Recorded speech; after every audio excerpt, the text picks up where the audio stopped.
여러분 안녕하십니까? 광주 MBC 뉴스투데이 시작합니다. 먼저 오늘의 주요 뉴스입니다. 무안국제공항에서 1.9km가량 떨어진 무안군 망운면과 운남면 일대가 광주 군공항 이전을 위한 최적지로 발표됐습니다. 전공의 집단 사직 사태가 장기화하면서 전남의 공보이들이 최근 대거 차출돼 진료 공백으로 인한 지역민들의 우려가 커지고 있습니다. 경찰이 쏜 테이저건에 맞은 흉기 사건 가해자가 경찰서로 이송되자마자 의식을 잃고 결국 숨졌습니다. 테이저건 사용 이후 대처와 관련해 논란이 일고 있습니다. 국립아시아문화전당에서 처음으로 도예 전시가 열렸습니다. 아시아 밖에서 활발히 전개되고 있는 현대 도예 작품들을 만나볼 수 있습니다. 광주 군공항 이전에 대해 서둘러 진행하자는 입장과 절대 안 된다는 입장이 팽팽히 맞서 왔는데요. 어제 군공항 이전을 위한 최적지가 발표됐습니다. 최적지로 발표된 장소는 무안국제공항에서 2km가량 떨어져 있는 곳입니다. 보도에 김영창 기자입니다. 무안국제공항에서 1.9km가량 떨어진 무안군 망운면 성현리와 운남면 함요리 일대입니다. 광주시와 전남도, 국방부 등 7개 기관 주최로 열린 토론회에서 이곳이 광주 군공항 이전을 위한 최적의 장소로 꼽혔습니다. 민간 활주로와 최소 1.32km의 거리를 둬야 한다는 미국 연방항공청 기준에 부합하고 서쪽 해안 위주로 비행할 경우 소음을 최소화할 수 있다는 이유에서입니다. 서해안을 장주 비행으로 해서 소음 최소화가 가능한지 등을 검토한 결과 사망을 저희들은 가장 타당하다는 결론에 도출하였습니다. 군공항이 이전할 경우 소음 피해를 예측한 조사 결과도 나왔습니다. 망운면과 운남면, 현경면 등 19제곱킬로미터의 면적이 소음 영향권에 들 것으로 분석됐습니다. 이는 무안군 전체의 4.2%에 해당되는 면적으로 주민 만여 명이 소음 영향권에서 생활할 것으로 추산됩니다. 이 지역에서는 소음 피해가 일정 수준을 넘어서는 주민들에게 소음 영향도에 따라서 또 실제 거주 기간에 따라서 소음 피해 보상금을 지급하도록 되어 있습니다. 이 같은 소음 피해를 최소화하기 위해 무안군공 예정 부지를 중심으로 5.7제곱킬로미터에 걸쳐 소음 완충 지역을 두고 오후 10시부터 다음 날 오전 8시까지 전투기 운영을 제한하는 방식이 언급됐습니다. 광주시는 이번 토론회를 기점으로 군공항 이전이 급물살을 타길 기대하고 있습니다. 김용록 지사는 회의 출장으로 불참했지만 토론회에 참석한 강기정 광주시장은 더 이상 시간만 보낼 수는 없다며 무안 국민이 군공항 이전을 반대한다면 별도의 계획, 이른바 플랜 B를 가동하겠다고 밝혔습니다. 광주와 전남과 무안을 다 살릴 수 있는 이 통합공항을 진짜 만들 건지 말 건지는 더 시간을 끌어서는 안 되고 적어도 길지 않는 시간에 결론을 내서 통합공항 하기 싫다. 그럼 저도 과감하게 안 하겠습니다. 광주 군공항 이전 부지가 확정되면 건설 기간은 최소 9년이 걸리며 5조 7천억 원을 들여 현재 광주 군공항보다 2배 가까이 더 넓게 조성되는 것으로 발표됐습니다. MBC 뉴스 김영창입니다. 오늘 매우 맑은 가운데 기온도 높게 올라서 포근한 봄 날씨가 예상됩니다. 현재 하늘 모습 보시면 비가 개고 더 맑은 하늘 드러났습니다. 미세먼지 농도도 광주와 전남 전권역에서 모두 좋은 수준으로 대기질도 매우 양호한 상태인데요. 다만 그제 내몽골 고원과 고비 사막에서 황사가 발원한 가운데 오늘과 내일 동쪽 지역을 중심으로 영향을 받을 가능성이 있어서 앞으로 발표되는 미세먼지 정보는 꼼꼼히 확인하셔야겠습니다. 기온은 높게 오르겠습니다. 현재 기온은 8도 안팎으로 어제 같은 시각보다 5도가량 낮습니다. 출근길 날씨는 어제보다 쌀쌀하지만 기온은 빠르게 오름세를 보이겠습니다. 낮 최고 기온은 24도로 어제 낮보다 무려 6도가량 오름세를 보이겠습니다. 크게 나는 일교차에는 주의가 필요하겠습니다. 날씨 정보였습니다. 전공의의 집단 사직 사태가 장기화하면서 가뜩이나 열악했던 지역 의료 여건이 더욱 악화되고 있습니다. 안 그래도 부족한 전남 지역의 공보이들이 최근 대거 차출돼 지역민들이 진료 공백을 걱정하고 있습니다. 보도에 최황지 기자입니다. 여수의 한 보건지소. 공중보건의사 한 명이 진료를 담당해 왔는데 올해 초 복무 기간을 마쳤지만 아직 배정이 이루어지지 않고 있습니다. 공보위 빈자리를 지키는 건 간호사와 물리치료사 등 고작 2명. 의사진료와 처방이 어렵다 보니 간단한 물리치료만 이루어지는 실정입니다. 선생님이 너무 잘하셔가지고 환자들이 되게 많이 좋아했었거든요. 근데 지금 갑자기 지금 올해 이렇게 좀 배정이 안 돼서 저희가 좀 많이 당황스럽죠. 올해 전남에 배정된 신규 공보위는 모두 229명. 공보위 지원자가 줄면서 지난해보다 38명이나 감소했고 이에 따라 공보위가 배정되지 않은 보건지소도 늘고 있습니다.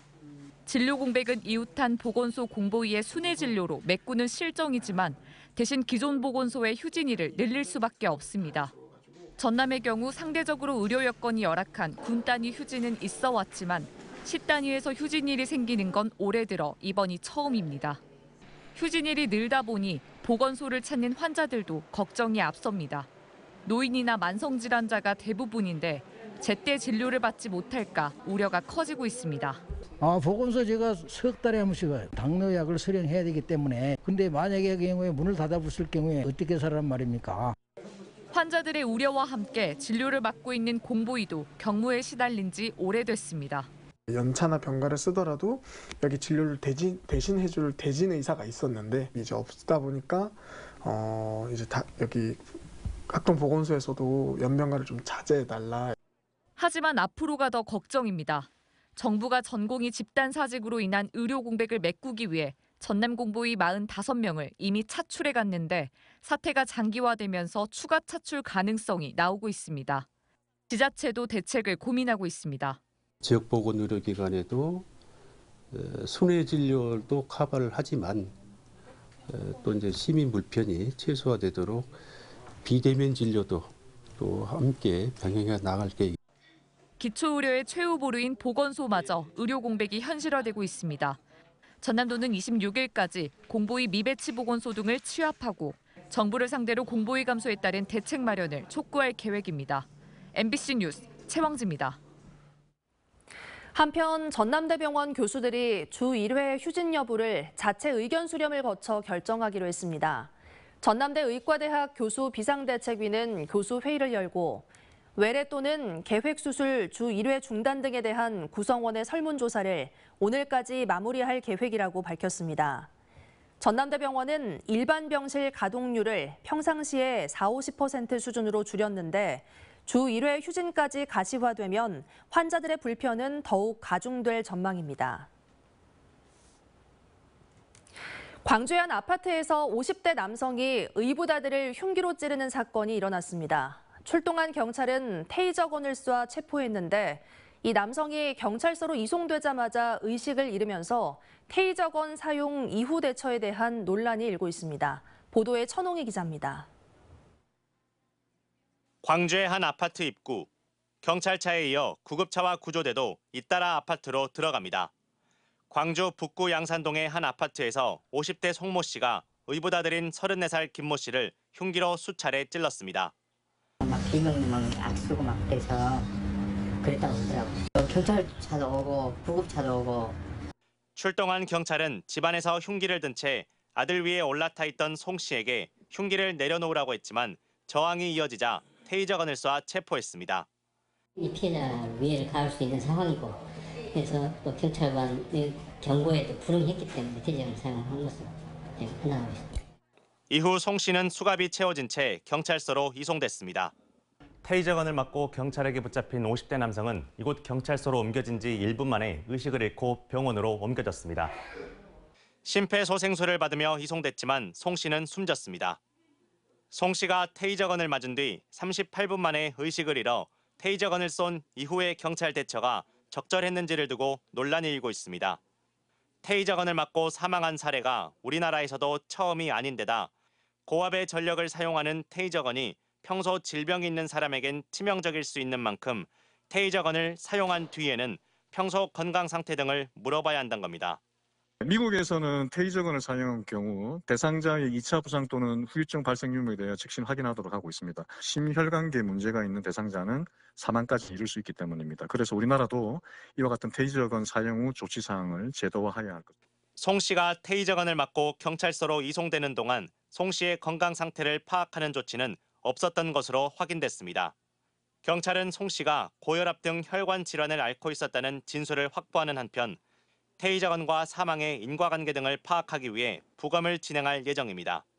한편 흉기에 찔린 의보다들은 생명에는 지장이 없는 것으로 알려졌습니다. MBC 뉴스 천홍입니다. 지난주 점심시간에 카페에 차량이 돌진한 사고로 중상을 입은 40대 남성이 병원 치료를 받던 중 숨졌습니다. 광주 동부경찰서에 따르면 지난 18일 동구 대인동의 한 카페에서 내부로 돌진한 승용차에 치여 중상을 입은 40대 남성이 어제 새벽 광주의 한 대학병원에서 사고 6일 만에 숨졌습니다. 당시 사고로 운전자인 65살 허모 씨 등 8명이 다쳤고 40대 남성 등 2명이 중상을 입고 병원 치료를 받아왔습니다. 나머지 중상자 1명은 건강 상태가 호전되고 있는 것으로 알려졌고 운전자 허 씨는 급발진 사고를 주장하고 있어 경찰이 정밀 감식을 진행하고 있습니다.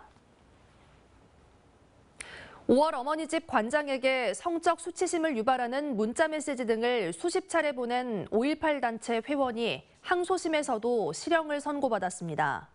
광주지법 형사 2부 김영하 판사는 5월 어머니집 관장에게 44차례에 걸쳐 성적 수치심을 유발하는 내용의 문자 메시지 등을 전송한 혐의로 기소된 5.18 부상자회 회원 63살 이모 씨에 대한 항소심에서 징역 6개월을 선고한 1심형을 유지했습니다.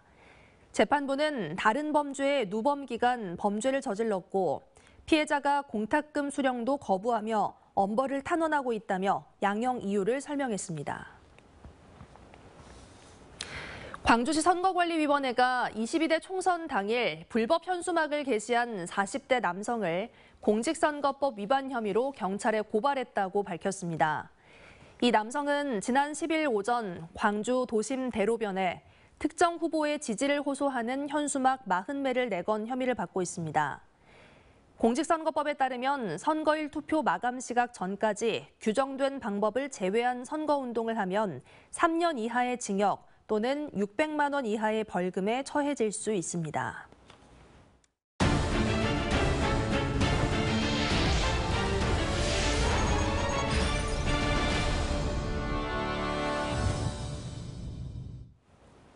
국립아시아문화전당에서 처음으로 도예 전시가 열렸습니다. 아시아 밖에서 활발히 전개되고 있는 현대 도예 작품들을 만나볼 수 있는데요. 이주 등을 경험한 작가들이 자신의 이야기를 담아내 우리가 알고 있던 전통적인 도자와는 완전히 다른 모습입니다. 보도에 김초롱 기자입니다. 둥글둥글 구름 모양을 한 도자 작품들입니다. 표면에는 손가락 한마디 크기의 도자 조각들이 촘촘히 붙어 있습니다. 베트남 전통의 부드러운 곡선, 멕시코 전통의 뾰족한 직선이 작은 도자 한 조각에 모두 담겼습니다. 베트남 멕시코계 미국 도예가의 작품입니다. 또 다른 작품입니다. 황토빛 도기가 한 줄로 늘어져 있습니다. 깨뜨린 도기를 다시 붙여 금이 보이고 미처 메꾸지 못한 곳도 있지만 흰 면실이 그 몸통을 싸맵니다.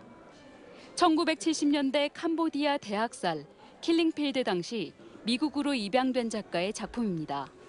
학살로 인한 집단 트라우마와 이를 치유하려는 의지가 표현됐습니다. 국립아시아문화전당에서 열린 길 위의 도자 전시에는 이 같은 현대 도자 30여 점이 있습니다. 도자기라고 생각하면 옥빛이나 이런 걸 생각을 하는데 정말 그 자연에서 따온 것처럼 빨간색도 있고 굉장히 컬러풀해서 신기했던 것 같아요.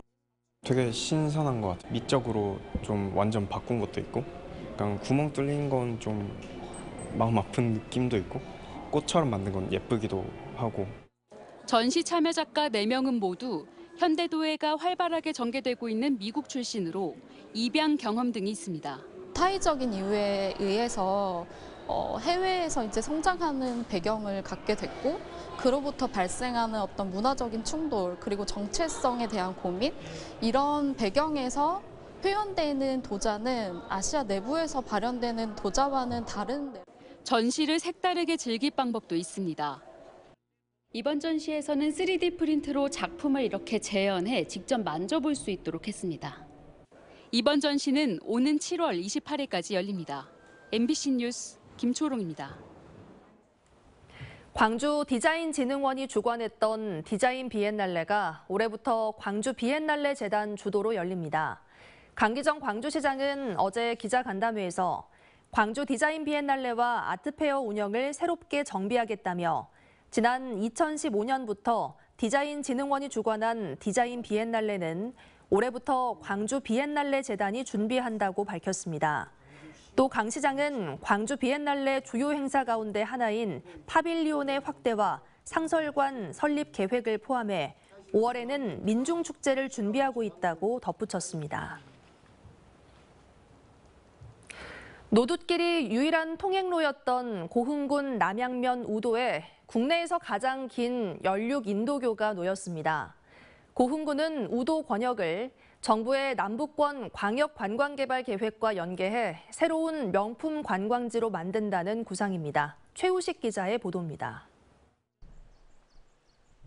등량만 깊숙한 곳에 자리한 고흥군 남양면 우도. 1.3km 남짓한 노돛길 위로 화려한 무지갯빛 인도교가 새로 놓였습니다. 하루 두 번 바닷길이 열려야만 통행할 수 있었던 51가구, 84명의 섬 주민들에게는 더없이 반가운 일입니다. 우도 레인보우교는 국내에서 가장 긴 연륙 인도교로 72억 원의 예산으로 공사 1년 8개월 만에 준공됐습니다. 특히 난간과 바닥에 무지개색을 칠해 주변 바다와 어우러진 멋진 경관은 새로운 관광 자원으로도 손색이 없습니다. 더욱이 주민들에게는 응급 상황 시에도 언제나 곧바로 나올 수 있는 길이 생겼습니다. 보시다시피 섬이지 않습니까? 노돛길만 있었는데 이번에 그 인도교가 설치가 돼가지고 갑자기 응급 상황이나 이런 상황이 있을 때 상당히 많이 불편했는데 인도교가 생겨서 아마 이제 그런 점을 해소될 것 같아 아주 좋습니다. 고흥군은 앞으로 주민과 관광객들을 위해 레인보우교 주변에 편의시설을 추가로 조성할 계획입니다. 이미 46억 원의 예산을 들여 전망대와 산책로, 특산품 판매장 등 우도 가족의 섬 조성 사업을 마쳤습니다. 고흥군은 전체 5개 관광개발 권역 가운데 우도를 포함한 북부권을 정부 계획과 연계해 기후치유여행의 거점으로 만든다는 구상입니다. 우도는 지금 문화체육관광부에서 사실은 남북권 광역관광개발 사업에 포함이 돼 있습니다. 이게 2028년부터 시작하는 사업인데 여기에는 어마어마한 예산이 투입되는데 고흥 우도를 잇는 무지개 인도교가 등량만의 멋진 노을을 감상하는 또 다른 볼거리로 자리 잡을 전망입니다. MBC 뉴스 최우식입니다. 올해로 개통 20주년인 광주 도시철도가 그동안 지구 752바퀴, 약 3,014만 킬로미터의 거리만큼 운행한 것으로 집계됐습니다.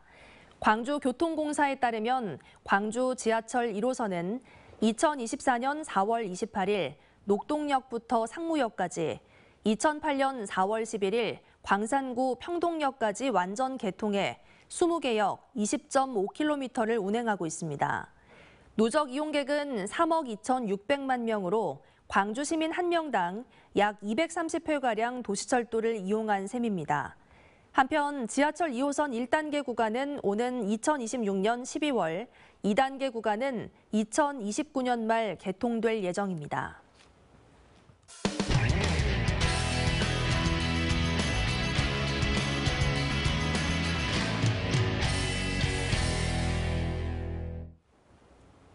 부산에서 위안부 수요 집회 100회를 맞았습니다. 8년 넘게 부산 시민과 여성단체가 위안부 피해자와 역사를 기억하자는 취지로 매월 한 차례씩 집회를 열어왔는데요. 하지만 이들의 노력과는 정반대로 부산에 남아있던 위안부 역사 기록물들은 무관심 속에 다른 지역으로 옮겨졌습니다. 부산문화방송 이승엽 기자가 취재했습니다. 1998년 일본 정부가 위안부 피해 책임을 처음 인정한 이른바 관부재판 기록물입니다. 이 재판에 참여하기 위해 부산과 일본을 23차례나 오간 할머니들의 여권부터 30년 넘은 빛바랜 비행기표까지 보존되어 있습니다. 아픈 역사를 알리고 바로 잡겠다는 피해자 할머니들의 생전 모습도 사진으로 남겨졌습니다. 위안부 기록물 양만 5톤 트럭 3대 분량. 현재 창원대학교와 강원대학교에서 기록물 보관 작업이 진행 중입니다. 그런데 이 기록물들은 2년 전까지 모두 부산 위안부 역사관에 보관되어 있던 자료들입니다. 어떻게 된 일일까? 위안부 피해자들의 사료가 전시되어 있던 역사관 자리에는 현재 새로운 건물이 생기면서 그 흔적조차 남아있지 않습니다. 2004년 부산 출신 여성운동가였던 고 김문수 선생이 역사관을 세웠지만 2021년 김 선생이 작고하면서 운영이 어렵게 된 겁니다. 문제는 위안부 기록물이었습니다. 역사관 측은 부산시에 사료를 기증하겠다며 기록물 보관을 요청했지만 거절당했습니다. 관부 재판만 판결문만 내놔라 하는데 화 안 나요? 부산시는 당시 기록물들이 역사적 가치가 낮다고 판단했고 지원 근거도 없었다고 설명합니다. 김문수 대표님 자료도 이제 많이 가지고 계시거든요. 시청에서 이제 위안부 관련 자료로 이제 보관하거나 전시를 한다고 하면 역사적인 가치가 있는 자료하고 개인 활동에 대한 자료로 조금 저희는 구분이 좀 돼야 되는. 역사관 측은 결국 기록물을 디지털화하는 정부 사업에 지원했고 공모에 당선된 창원대와 강원대로 사료를 옮길 수밖에 없었던 겁니다. 김문숙 선생님이 있어서 관부 재판이 일어난 것이고 또 그 과정에 담긴 그런 사연 깊은 유물들이 그걸 제대로 관리하지 못하고 관부 재판 결과물만 내놔라 하는 것 자체는 정말 잘못됐다고 저는 생각합니다. 지난해 창원대는 부산 위안부 기록물 기획 전시도 열며 호응을 얻기도 했습니다. 역사적 가치가 낮다는 부산시와는 다르게 다른 지역에서는 그 가치를 인정받고 부산 기록물이 재조명되는 씁쓸한 현실입니다. MBC 뉴스 이승엽입니다. 지난주 제주에서 혼자 살던 70대 노인이 백골 상태로 발견돼 충격을 주고 있습니다. 숨진 것으로 추정되는 시점부터 2년여 동안 생계급여와 기초연금이 꼬박꼬박 지급됐지만 현장 확인은 제대로 이루어지지 않았습니다. 제주문화방송 홍수현 기자가 취재했습니다. 3년 전 폐업한 제주의 한 숙박업소. 지난 15일 이 건물에서 백골 상태의 시신이 발견됐습니다. 건물을 청소하던 남성이 객실 화장실에서 시신을 발견해 경찰에 신고한 겁니다. 동물병가 개병가 이래 봤더만은 개뼈도 아니고 사람이라. 경찰은 정확한 신원을 파악하기 위해 DNA 감식을 의뢰했습니다. 발견된 시신은 이곳에 살던 71살 김모 씨로 파악됐는데요. 숨진 지는 2년여 정도 지난 것으로 추정됐습니다. 제주시 조사 결과 김 씨에게는 지난 2019년 3월부터 지난달까지 매달 30만 원가량의 기초 노령연금이 지급됐습니다. 2020년 5월부터는 김 씨가 기초생활수급자도 직접 신청해 월 30여만 원의 생계급여도 지급된 것으로 확인됐습니다. 하지만 가족이나 지인 없이 문 닫은 숙박업소 객실에 혼자 살던 김 씨는 이후 제대로 된 현장 확인 등 관리를 받지 못한 채 생을 마친 것으로 드러났습니다. 현장 조사는 김 씨가 숨진 화장실까지 미처 진행되지 않았고 해마다 2차례 진행되는 수급자 조사도 소득이나 재산, 가족 사항에 변동이 있는 경우만 이루어지다 보니 대상에서 빠진 겁니다. 제주시는 1인 기초생활수급 11,000여 가구를 대상으로 거주 실태 확인에 착수했습니다. 변동사항을 확인하지 힘든 대상자들은 이번 기회에 좀 찾을 수 있는 분들을 찾아보고 그분들에게 어떤 서비스가 필요하신 분들은 서비스를 연결해드리고. 제주시는 경찰의 DNA 감식 결과가 나오는 대로 다른 지방에 거주 중인 것으로 파악된 김 씨의 형제를 통해 장례 등 수습 절차를 진행할 계획입니다. MBC 뉴스 홍수현입니다. 광주시가 신임 감사위원장으로 임태형 감사원 부감사관을 임명했습니다. 임 감사위원장은 감사원 행정안보감사국, 감찰 담당관실, 특별감찰 공공기관 특별조사국 등을 두루 거친 감사 전문가로 알려졌습니다. 신임 임 감사위원장은 부패 예방과 함께 광주시 정책이 잘 추진될 수 있도록 적극 행정에 힘을 실어주는 등 감사위원회가 먼저 변화하겠다고 포부를 밝혔습니다. 순천만 국가정원과 순천만 습지가 매월 마지막 월요일 정기 휴무에 들어갑니다. 순천시는 지난 2013년 개장 이후 연중 무휴로 운영되던 순천만 국가정원을 운영하고 가꾸는 종사자들의 휴식과 각종 시설의 주기적인 정비 보수를 위해 매월 마지막 월요일마다 정기 휴무를 실시한다고 밝혔습니다. 시는 올해 국가정원 정기 휴무를 처음으로 도입한 해인 만큼 유관기관, 여행업체, 관광협회 등에 다각적으로 홍보하고 정원을 찾는 관람객들이 불편함이 없도록 최선을 다할 방침입니다. 오늘 매우 맑은 가운데 기온도 높게 올라서 매우 포근한 봄 날씨가 예상됩니다. 현재 하늘 모습 보시면 비가 개고 더 쾌청한 하늘이 드러나 있습니다. 오늘 종일 고기압의 영향권에 들겠고요. 미세먼지 농도 역시 광주와 전남 전권역에서 좋음 수준으로 대기질도 매우 양호합니다. 다만 그제 내몽골권과 고비사막 부근에서 황사가 발원한 가운데 오늘과 내일까지 동쪽을 중심으로 영향을 받을 가능성이 있습니다. 앞으로 발표되는 미세먼지 정보는 꼼꼼히 확인하셔야겠습니다. 기온은 높게 오르겠습니다. 현재 기온은 8도 안팎으로 어제 같은 시각보다 5도가량 낮은데요. 기온은 빠르게 오름세를 보이면서 낮 최고 기온 무려 24도 안팎까지 치솟겠습니다. 어제 낮 기온보다 6도가량 높은 수준이고요. 크게 나는 일교차에는 주의가 필요하겠습니다.